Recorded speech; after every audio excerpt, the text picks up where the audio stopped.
I am the hope of the universe. I am the answer to all living things that cry out for peace. I am protector of the innocent. I am the light in the darkness. I am truth.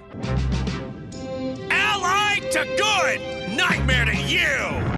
So, in the manga, Goku never says any of this. The Dragon Ball Z sub is more accurate in this particular instance, but even it is guilty of coloring Goku's heroic exploits with a righteous sentiment. And Akira Toriyama wasn't pleased with this. In an interview with Wired in the 90s, Toriyama expressed dissatisfaction with the righteous hero portrayal that the anime gave Goku. Years later, Toriyama spoke of Goku's heroics like a byproduct, something that simply happened to occur as part of Goku's devotion to getting stronger. But even Toriyama himself depicted Goku caring about the lives and well-being of others, as well as occasionally personifying justice. Still, Goku is by no means a sickeningly heartfelt hero, even though he uses the power that he's been blessed with to responsibly protect and defend the lives of others. Which leads us to the origins of Goku the Savior in Dragon Ball Chapter 5. We learn that the seemingly abandoned village that Goku and Bulma arrived at on their quest for the 5th Dragon Ball is being terrorized by a shapeshifter named Oolong, whose particular brand of evil includes kidnapping girls and threatening to eat anyone who opposes him. Goku's simple response to this horrible truth is, why don't you just beat him up? But in the English dub, Goku's response is tinged with righteousness. Bully,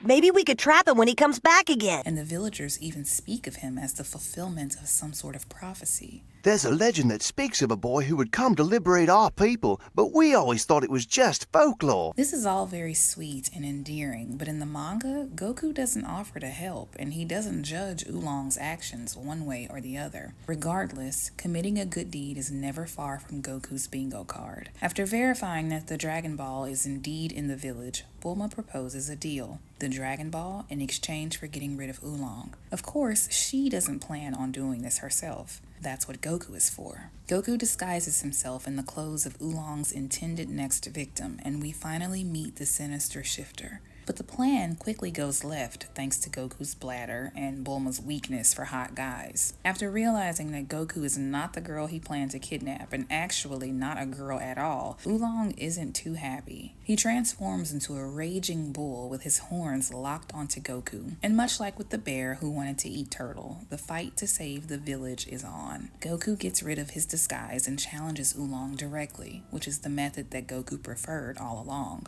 Even though Goku is lacking in righteous sentiment and simply wants to beat Oolong up and get the rescue mission over with, saving others becomes a recurring theme in Goku's life going forward. Yes, his path to power takes precedence. He wants to get stronger, and he always will. But saving a village eventually turns into saving the world, which then turns into saving the universe. And because he alone is able to, it's a responsibility that Goku is not able to avoid. Often, our responsibility, aka our purpose, will align with pain in the world that needs to be healed. Goku isn't the only fighter, but no one can do what he can do in the way that he can do it. You may not be the only writer, artist, or content creator, but no one else can do what you can do in the way that you can do it. You can't focus on who else is doing what you want to do.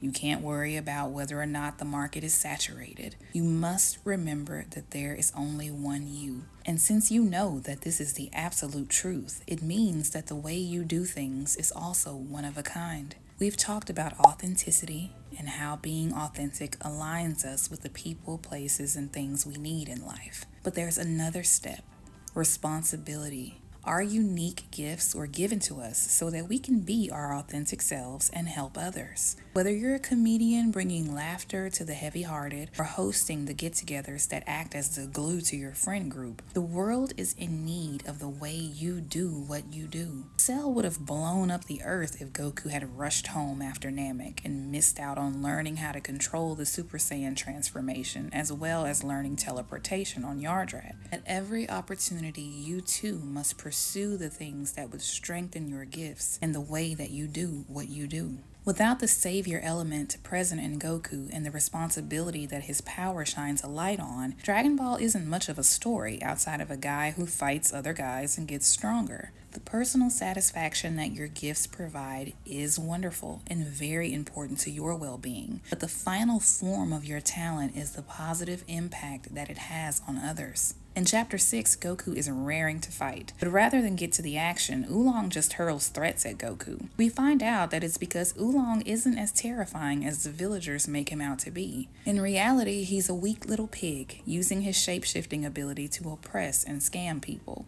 But he's met his reckoning in Goku. Goku tells the villagers that Oolong, the big chicken, ran away. Oolong worries that the villagers will believe Goku and that they will no longer fear him. By way of evidence, a village boy assaults Oolong with a slingshot, no doubt inspired by seeing another boy, Goku, stand up to Oolong.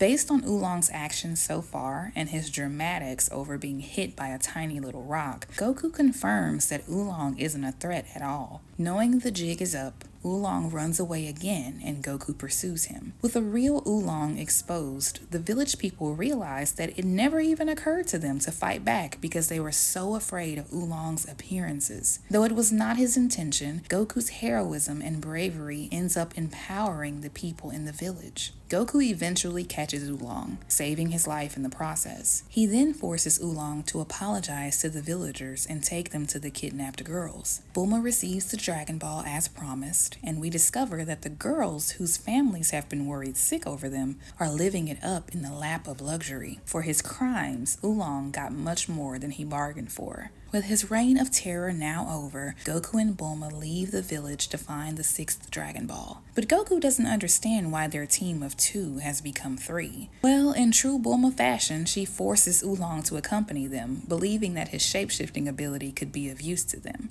All's well that ends well once again. Goku leans into the responsibility that comes with his great power, saving a village and earning yet another useful ally while he's at it. In Chapter 7, we meet more new characters, but are they friends or foes? More important, will this new year be the chapter of your life when you accept the responsibility of sharing your gifts? The missing piece that we're all looking for just might be you.